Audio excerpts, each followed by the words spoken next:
Shalom Obracha, nous poursuivons aujourd'hui avec la 10e Mishnah, Mishnah Yud, du 6e Perek de Masechet Dmai. La Mishnah continue à la suite de ce que nous avons vu du Chaver et du Hamaharetz qui ont hérité des biens de leur père.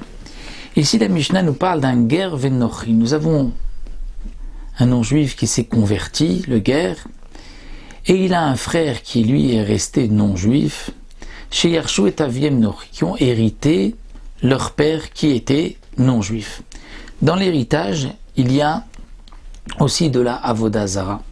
Et l'Avodah Zara, on n'a pas le droit d'en profiter, on n'a pas le droit non plus de la vendre, on ne peut pas l'échanger. Alors, Yachol Hulomar, Tolata Avodah Zara Vanimaot. Le guerre, donc le converti, pourra dire à son frère, tu sais, toi tu prends la Avodah Zara, et moi je prends de l'argent.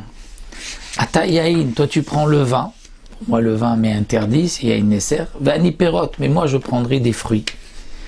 Ve'im shebaou l'irshut hager assour, mais s'ils sont déjà arrivés dans le domaine du guerre, c'est-à-dire que le guerre a reçu, le converti a reçu la Avodah Zara et qui veut ensuite l'échanger, ça, ce n'est pas possible. Ce qui est possible, c'est donc avant l'héritage de dire, avant de recevoir, de dire, toi tu prends la Avodah Zara, moi je prends l'argent, toi tu prends le vin et moi je prends des fruits.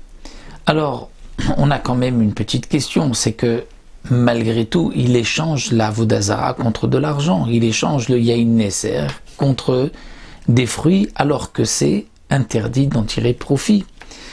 Alors le Barthénora explique que ici c'est particulier. Pourquoi ? Parce que, étant donné que le guerre n'a pas encore reçu le bien, ce n'est pas vraiment comme si ça lui appartient déjà. Normalement, un héritage, dès que le père décède, ça appartient aux héritiers. Mais l'héritage d'un guerre est particulier parce qu'il n'est pas minatora.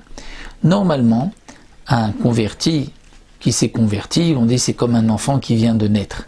Donc, il n'a plus de lien de parenté avec son père, avec sa famille. Donc, si son père décède, il ne devrait pas l'hériter. Il laisserait à son frère non-juif qui, lui, a un lien de parenté avec le père. Malgré tout, les Chachamim ont dit que un guerre doit hériter de son père. Pourquoi ?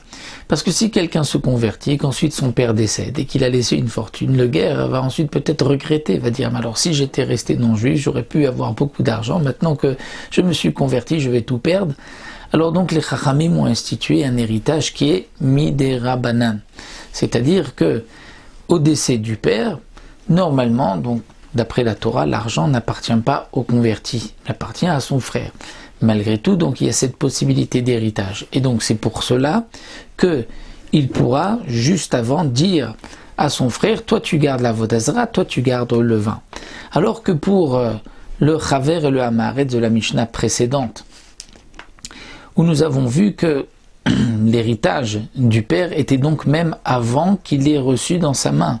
Donc il ne pouvait pas dire, toi tu prends du blé, moi je prends de l'orge, parce que comme c'est un héritage minatora, c'est comme s'il l'avait déjà reçu juste au moment du décès du père. Donc voici la différence entre donc, deux juifs qui héritent leur père et un converti, un non-juif qui hérite leur père. Ça c'est ce que donc la Mishnah nous a expliqué.